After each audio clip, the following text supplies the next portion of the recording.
think the answer is yes. Woo! Buddy.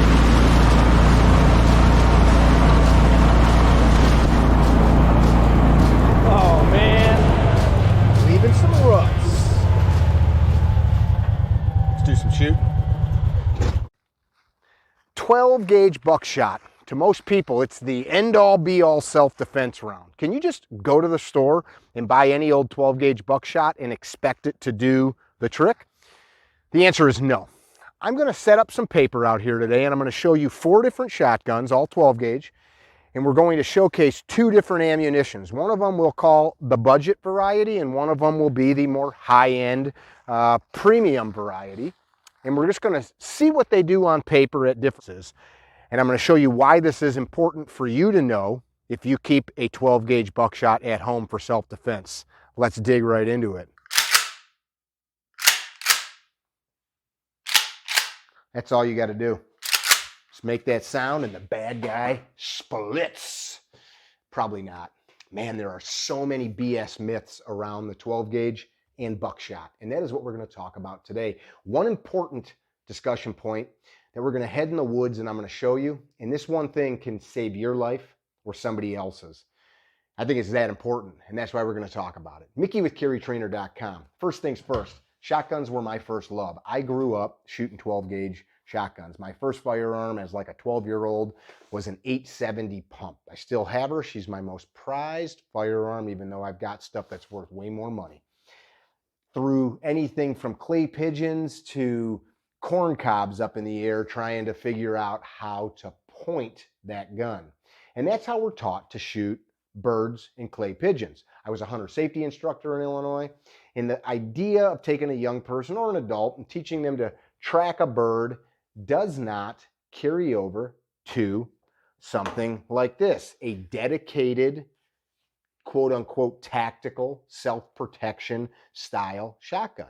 In fact, FN in the situation here, who's been around a long time and produced firearms for many militaries and many law enforcement agencies, put a sight on this one that looks pretty much like a rifle sight. In fact, I'm sure this has gone onto rifles. It's got a front sight, a rear sight. It's got a pick rail on here that you can mount different types of optics on, like my Beretta 1301 here. This one's sexed up by Langdon Tactical. Look at that. Beretta put a really beefy front sight on there.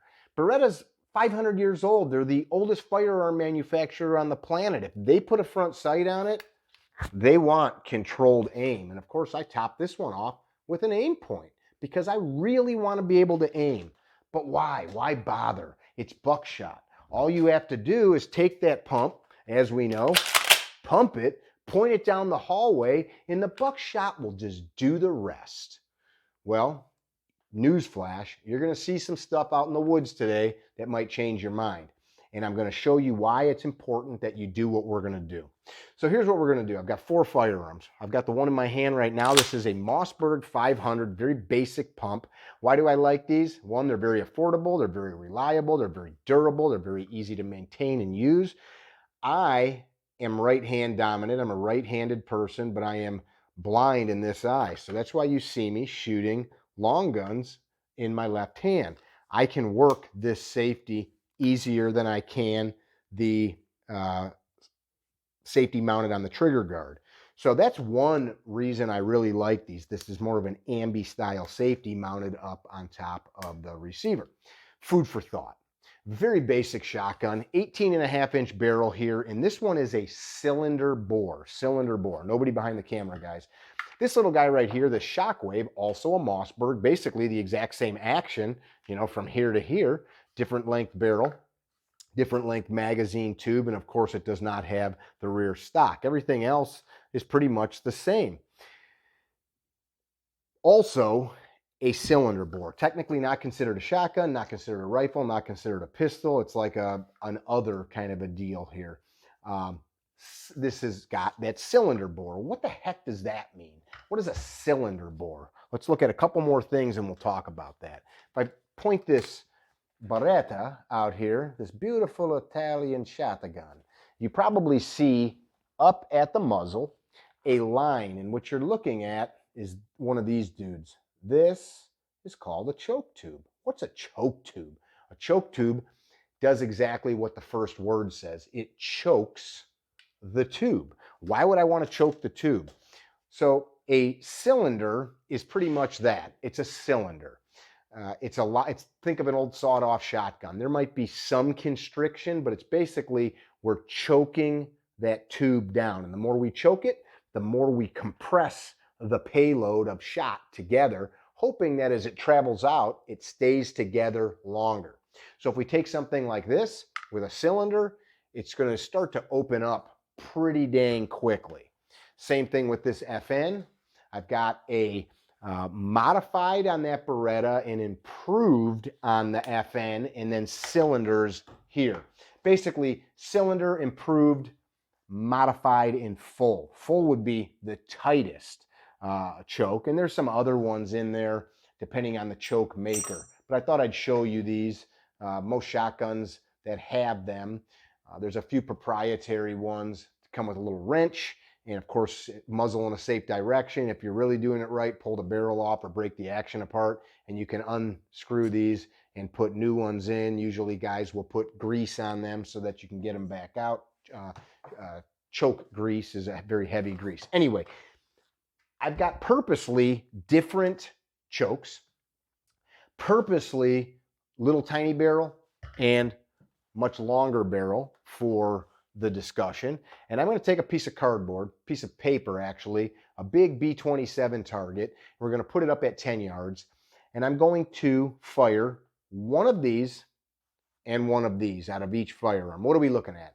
This is a Cellier and Belot, or some people like to call it Celler and Bellet, which is, I believe, made in the Czech Republic now, this ammunition. Why am I showing you this? Yep, Czech Republic. This ammunition is budget. It's cheap stuff you buy in cases. I've got cases of it. This, on the other hand, is USA made Federal. This is the exact number on this one. The number is important. Is the LE 12700, which stands for double-aught buck.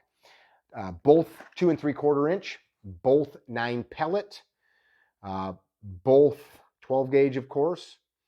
And you're going to see a vast difference. They both are made of plastic and brass. In fact, almost zero looks different on the outside.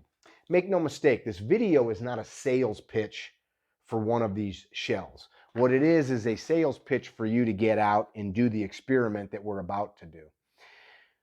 One of the things that I think we fail at is when we're looking at this is we assume that all of these pellets are going to make an individual hole, 9 pellets, and that's a good thing. We think, okay, that's 9 opportunities for us to punch a hole.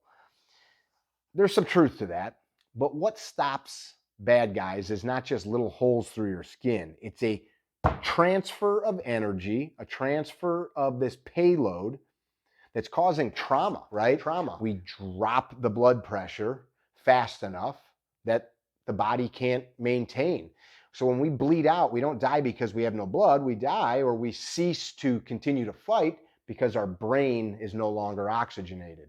You can choke somebody out in a jiu-jitsu training in seconds and they go unconscious because of oxygen deprivation to the brain. This and this are carrying the same payload, but how those payloads are delivered to the soft tissue, to the bony structures of the body is very different. So here's what I want to do. It's cold as heck out. We're going to head out to the range, and I'm going to take each of these, and I am going to fire 2 rounds through each. We'll chat a little bit out there, and we'll circle back. Let's go. And here we go. Let's get into a little 12 gauge goodness. I've got a smattering of some firearms here. I'm going to show you all of them. I've got a Mossberg pump. We've got a Beretta sexified by my friends at Langdon. We've got the little shorty Mossberg, and then I've got one of my favorite shotties, a very accessible FN, which is based off the Browning action. And I've got a smattering of some shells here. Check this out. Do I look the part?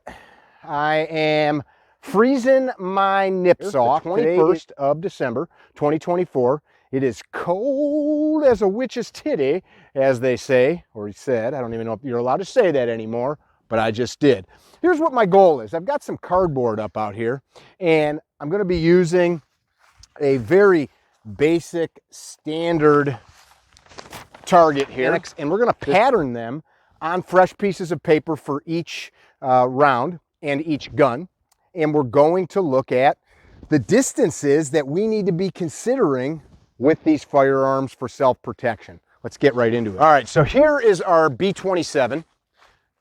Brand new piece. I'll put one up for each. Got a little GoPro action. And we'll start out with this sweet Beretta. Okay, 10 yards. We've got the Beretta. This is the 1301 Tactical. And we'll start out with a budget ammo. This is the Cellier and Beloit, or Sailor and Bellet. This is the 2 3/4 9-piece double-aught buck. Again, I call it budget because that's kind of what it is. I'll shoot this up at the head, then we will swap over to a Federal Premium, also a 2 3/4 9 pellet. I believe that stuff is copper coated. So eyes and ears on the range, the GoPro is rolling. Woo, that spread out a little bit more than I thought it was going to. Spread out a little bit more. And now we will run that Federal, the Premium. I had to lose the headgear. So exact same distance out here, exact same distance, except now I'm going to shoot the low torso. So here we go. Eyes and ears on the range. Wow, significant difference. So I'm going to get rid of the Beretta. I'm going to run you guys down range real quick. Let's check this out. So that's staggering to me, staggering. So you go to the store, here's the budget. So it looks like we got about an 8-inch spread. This is the Beretta again at 10 yards with the Sailor and Beloit. Now, same distance, same gun, same choke, same shooter, the Federal Premium. Check that out. Night and frickin' day. This one's got rounds blowing off the head. That one is a 2-inch group. That's crazy. Let's switch it up. And now a Mossberg 500 pump. We'll start out with the budget ammo, headshot, same distance, everything else. I'll put some information up on screen about this particular blaster. Eyes and ears. All right, there's the cheapie. All right, there's the cheapie. Felt pretty good. Kind of what we would expect with that wide load. Wide load. Now we'll hit it with the Premium. Here we go. You ready? Eyes and ears. All right, guns cleared out. Let's get you down range. Just an FYI, I'm out here alone, kids, so I'm running around. Very similar. Look at that head. Same gun. Completely different animal. Completely different animal. Now you see two big holes there. One of those is the wadding. One of those is the wadding that's stuffed into the shell to help hold everything together.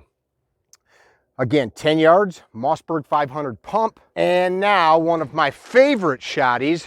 This is the FNSLP, based on a very widely sold Browning action. Same target, same budget load to the head. I threw some gloves on, man. It's getting friggin' cold out here. Are you ready? And here we go, headshot. And here we go, headshot. Very nice. Very nice. And now the Federal. You can see this is a more purpose-built gun like that Beretta for the things that we're doing. Man, I'm just looking at it in amazement. Here we go. Federal round, 10 yards. 10 yards. Let's get down there and take a peek. Never ceases to amaze me, the difference. So, some good information here. So check that out. 1, 2, 3, 4, 5, 6, 7, 8. Uh-oh. 1, 2, 3, 4, 5, 6, 7, 8. So one of those went over. Now, look at this. This is misleading. 1, 2, 3, 4, 5, 6, 7, 8. I'm sure 9's in there. This is the wadding. That is not the shot shell, or rather the shot itself. So all of that shot energy, the actual lead, is right here. This is the wadding. I can cut a shell apart to show you guys. So what's the difference? Why is the budget round spreading out so much? Let's take a look inside, one versus the other.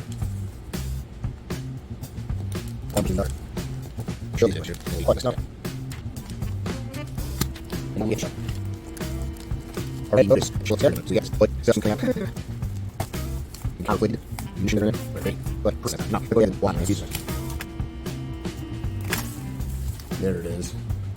So this sucker right here is why the premium shell does a better job. So the inner to the shotgun shell, I cut 2 apart. You can see the primer in there.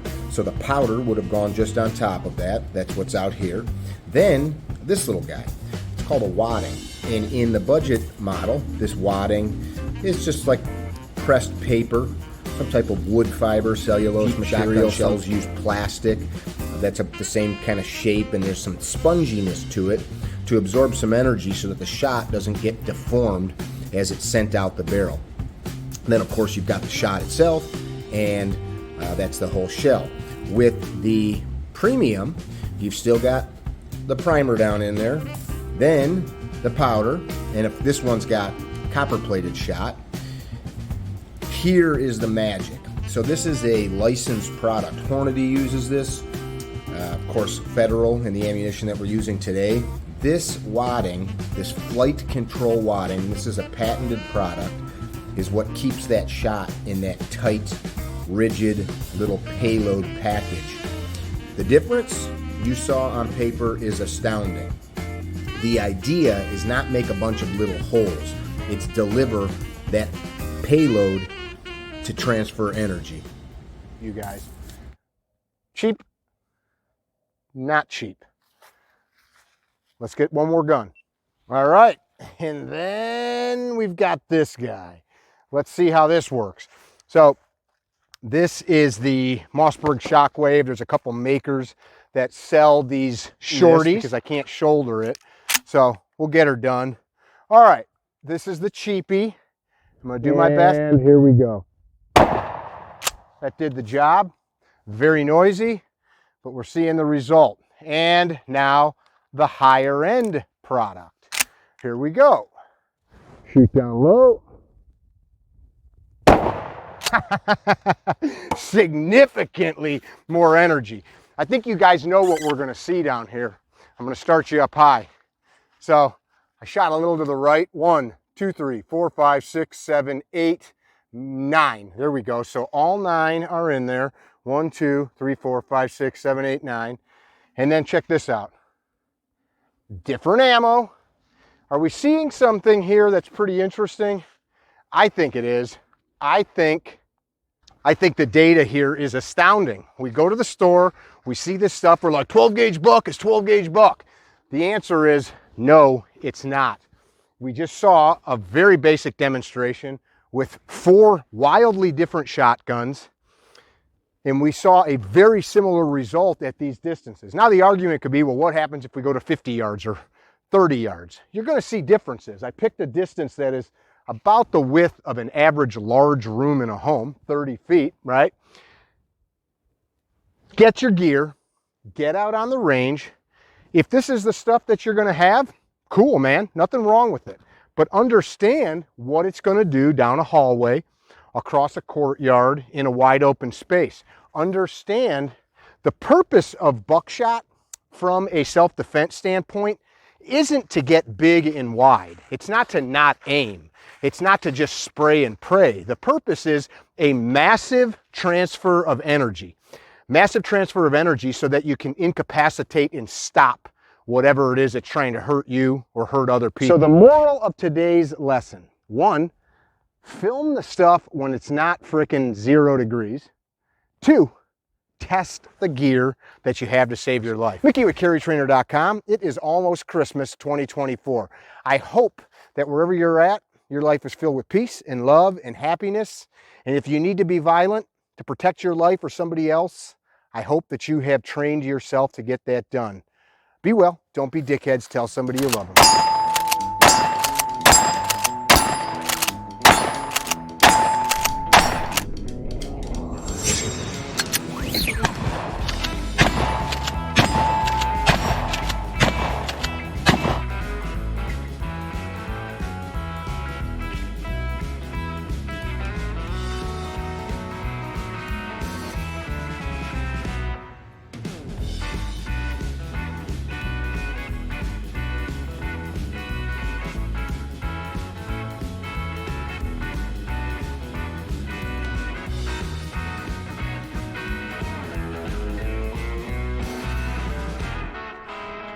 It is a cold day. The sky is telling the tale.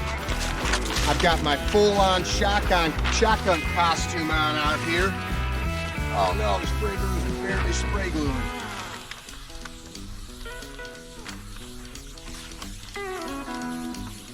It's all about the base layer. It's all about the base layer.